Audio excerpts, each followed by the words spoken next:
continuation of chapter matter in our surrounding. In this video we will discuss about evaporation. Have you observed when we put some gas liquid in a container and just left it for some time, then obviously you will observe that the volume of that liquid reduced gradually. If you will left it for more time, then you will see that most of the volume of that water liquid will reduce from there. Why it happens? As we know, if we want to change the state of matter, then we have to provide a particular temperature, then only we are able to do this. Right now, means to say, if you want to change the liquid into gaseous state, then obviously we have to attain the boiling point of that substance first, and obviously at the same time we have to provide latent heat of vaporization also to convert the state of liquid into gaseous state. But evaporation is a common phenomenon which occurs in our surrounding. As I told you earlier, if we keep a volume of water in a container and left it undisturbed for some time, then you will observe that the volume of liquid from that container reduced gradually. We are not providing here any boiling point to that particular liquid. At normal atmospheric temperature, that liquid will get converted into gaseous state. How this occurs? This is because of the process of evaporation. This process evaporation is quite different from remaining processes that we discussed earlier, because in all the processes that we discussed earlier, we need to provide a particular temperature. For each and every material in our surrounding have a fixed melting and fixed boiling point. By providing that temperature only, if it is in pure state, you can change the state of material. But here what we are doing, here we are not providing that particular temperature which we need to convert liquid water into gaseous state. But still we are able to convert the liquid water into gaseous state, even at any temperature below its boiling point, any of temperature, maybe at 20 degree, maybe at 30 degree, maybe at 50, 60, 70 degree also. No need to provide the 100 degrees Celsius temperature only to convert that liquid into gaseous state. How it happens? Because this particular evaporation is actually a surface phenomenon. It is what? It is a surface phenomenon that you can observe. Surface phenomenon means when you observe the liquid in your surrounding, then the liquid which is present at the surface of that particular water body will have more kinetic energy than the lower one. Okay, the liquid which is in upper portion or surface of that particular container or any particular water bodies which you are observing, that will have more kinetic energy than the lower liquid particles.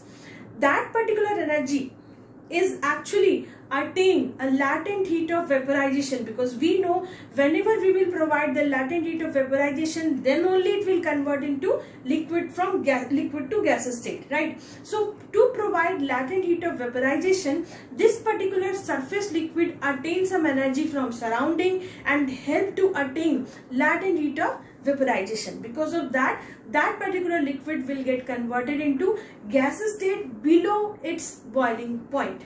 So that particular liquid is already gaining some energy. They already have some energy. So only by providing little much energy from surrounding, they are able to convert the state of liquid to gaseous state. Now I am going to write the definition of evaporation here.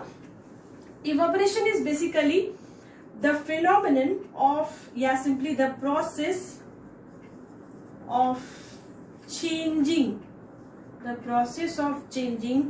of liquid into gaseous state. Okay, we need to convert liquid into what? Gaseous state, even below its boiling point.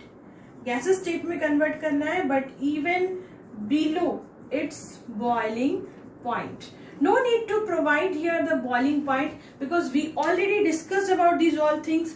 We need to provide a particular temperature, that is boiling point, if you want to convert any liquid into its gaseous state. And at the same time we need to provide latent heat of vaporization also, so that particular energy is used to break the bond in between them. Because of that they are able to convert its state. But here we are not providing that temperature. This is just a phenomenon which occurs in our surrounding, in which no need to provide a particular temperature to that liquid to convert it into gaseous state. Even below its boiling point also they are able to convert its state from liquid to gaseous state. As we know, it will need latent heat of vaporization. So how they attain that? I told you earlier, this is a surface phenomenon. So the water body which you are taking, the surface water actually will have more kinetic energy than lower one. The kinetic energy of that liquid is already high, and by providing little bit temperature only, we are able to provide that much temperature which it need to convert this state from liquid to gaseous state. So even below its boiling point also we are able to do this. There are some factors by which we can increase the rate of evaporation. This is a normal surrounding phenomenon which we observe in our day-to-day life. The water cycle is actually based on evaporation, because we never attain the boiling point 100 degrees Celsius to convert that water liquid into gaseous state. This is just a process of evaporation. Because of that, we are able to convert that water body into water vapor, right? The surface water body, obviously the water body's only surface water will get converted into water vapor. So here, even below its boiling point, if you are able to change the state of material from liquid to gases, we will define this as what? Evaporation. There are some factors on which the rate of evaporation depends. Means to say, if you want to increase or decrease the evaporation rate, then we can do, because we have some factor. By using that factor, we are able to increase or decrease the rate of evaporation. I'll write at first one by one all the factors. First factor is temperature. If we provide temperature, then the rate of evaporation will increase. Obviously, if you provide a temperature, then it will help to increase the kinetic energy of that liquid, right? So if the kinetic energy will increase, then it will able to convert that liquid into gaseous state more fastly. Obviously, if you are not providing temperature, then for example, if you will observe in your surrounding, then the rate of evaporation increases in summer season as compared to winter season, because in winter season there is very less temperature. Means to say, the temperature value is less as compared to summer one. So if you are not providing that much temperature, then obviously the rate of evaporation will also decrease. So if you want to increase the rate of evaporation, then we need to provide temperature. It will help to attain the latent heat of vaporization much more better way, such that they can convert that liquid into gaseous state. The second factor is surface area on which it depends. Okay, second factor is what? Surface area. If you increase the surface area of a container in which you are putting a liquid, then the rate of evaporation increases. If you are putting a container in a narrow if you are putting a liquid in a narrow container, then obviously the rate of evaporation will be less, because more surface area, that means surface area is more here. As we know, it is a surface phenomenon. Surface phenomenon hai, so if the surface area is more, then rate of evaporation will also increases, because more surface area means to say more liquid on the surface. If more liquid on the surface means to say more liquid that will have much more kinetic energy. So only by providing little much energy, we will able to convert the state of material, or we will able to do the process of evaporation there profitably, right? Okay, now the third is, we talked about temperature here. Temperature ke directly proportional hai ye. If you will increase the temperature, then the rate of evaporation will increase. Surface area is also directly proportional to evaporation rate, because if you will increase the surface area, then the rate of evaporation will also increase gradually. Third is wind speed. As you can observe, the rate of evaporation increases when the speed of wind will increase. Okay, so wind speed par bhi ye depend karta hai. If you will increase the speed of wind, then rate of evaporation will increase, because wind speed actually help to increase the particles motion fastly, right? The particles motion will increase there, and because of that the kinetic energy will increase, and they will able to evaporate fastly. The fourth factor is humidity. Humidity is the amount of water vapor present in surrounding, right? Already, if amount of water vapor in surrounding is more, then obviously the rate of evaporation will decrease, because if there will be less particle in surrounding, there will be less water vapor particle in surrounding, then the rate of evaporation will increase. If already there are lots of particle in surrounding, then the rate of evaporation will decrease gradually. So you can say humidity is inversely proportional to the rate of evaporation. If humidity is more, rate of evaporation will be less. If humidity is less, rate of evaporation will be more, right? So there are four factors which we discussed here. First is temperature. Temperature increases, rate of evaporation increases. Second is surface area. Surface area increases, the rate of evaporation increases. Third is wind speed. Wind speed increases, here also the rate of evaporation increases. The fourth factor is humidity. If you increase humidity, then the rate of evaporation will decrease, right? Okay, so these are the four factors which we discussed here about rate of evaporation. Now we will talk about few phenomena which occurs in our surrounding which depends on evaporation. Now at first we will discuss a topic here. Evaporation causes cooling. Okay, evaporation causes cooling. We already discussed about evaporation. Evaporation is what?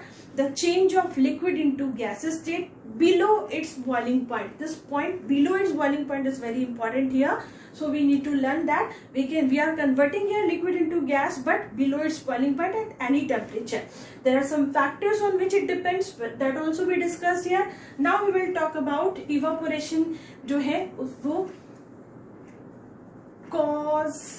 how it causes cooling phenomenon. Okay, so evaporation causes cooling, that we are going to discuss here. Let's put some acetone on your palm. Okay, let's put some acetone, or nail polish remover also you can take. Just put some acetone on your palm and just wave it. If you will wave it, then obviously you will observe that all acetone that you are putting on your palm will immediately evaporate it, because that is very volatile liquid, so it will immediately evaporate. Okay, after evaporation of that particular acetone, you will feel cooler at that particular area where you put it acetone. We think that because of acetone this particular part become cool. Actually no, because of the evaporation of that particular acetone which you put it here, we feel cool on that area. How it happens? Let's discuss about this. When you put some acetone on your palm, then that particular acetone will get some energy from your body or from that part of your palm only to get evaporate, because evaporation के लिए उसको क्या चाहिए? Temperature. So that temperature will be provided by your palm only to convert that acetone into what? Gaseous state. Okay, so if it will get some energy from your that particular area of your palm, then obviously in that area you will feel cooler. So this particular phenomenon which we are discussing here prove that evaporation causes cooling, right? What we did here, we are putting some acetone here and just wave it. You will see that all acetone will get removed from your palm because all get evaporated. But for evaporation, it will get energy from your body, and if you are waving it, that means you are providing wind energy here also. So because of that, they will what? Evaporate. And for evaporation, it will get energy from your body, so you will feel cool at that particular part of your palm, right? So this particular example can prove that evaporation causes cooling. There are lots of examples in which we can prove evaporation causes cooling. We will discuss here few of them. Okay, first is we will talk about here earthen pot. As we already know about earthen pot is actually made up of earth or mitti, you can say, right?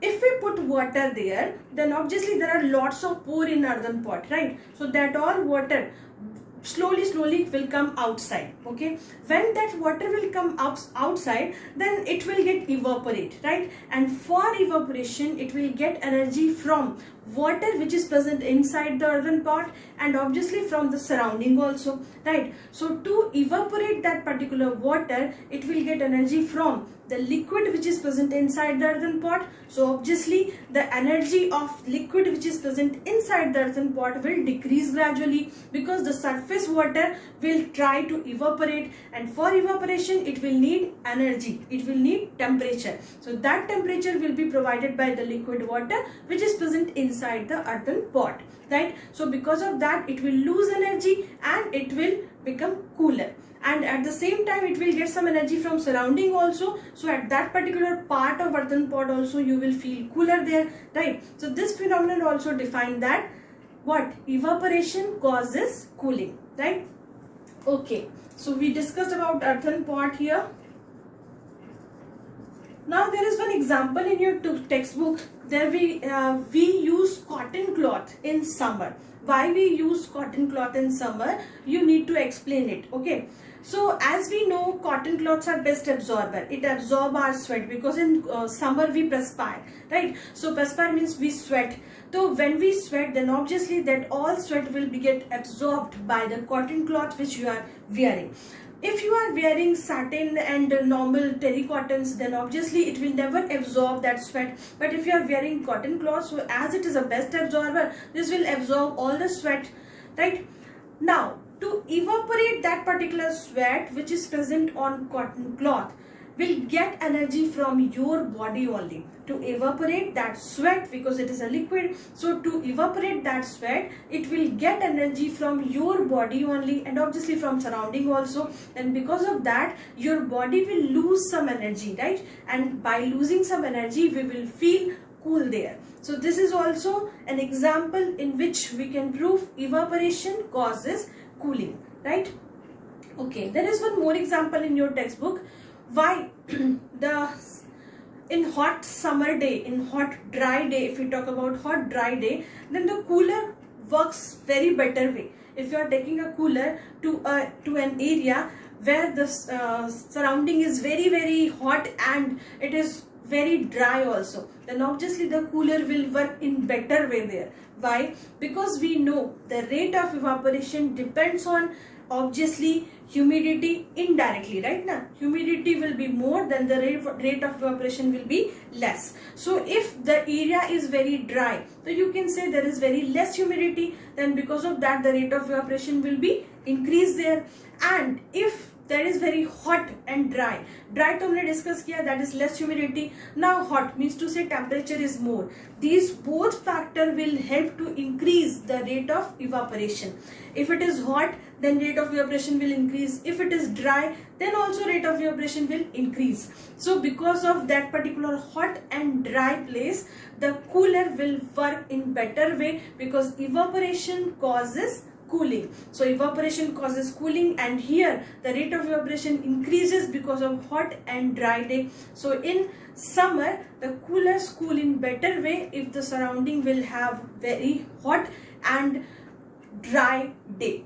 Okay, so there are some examples that we discussed here in which we proved evaporation causes cooling. We are proving here whenever evaporation occurs you will feel cool, and you can see lots of example here. We discussed few of them here in which we are proving after evaporation the surrounding or the things which we are discussing here feel cool here, right? अभी हमने perspiration का example लिया. In there also what we are doing after perspiration, obviously the sweat will be absorbed by cotton cloth, and the cotton cloth is a best absorber, so it will absorb all the things, and after that to get evaporate it will get energy from your body, and after that you will feel cool there, right? So these are the example which we discussed here. Now our this chapter is completed here. Hope it is clear to you. Okay, thank you.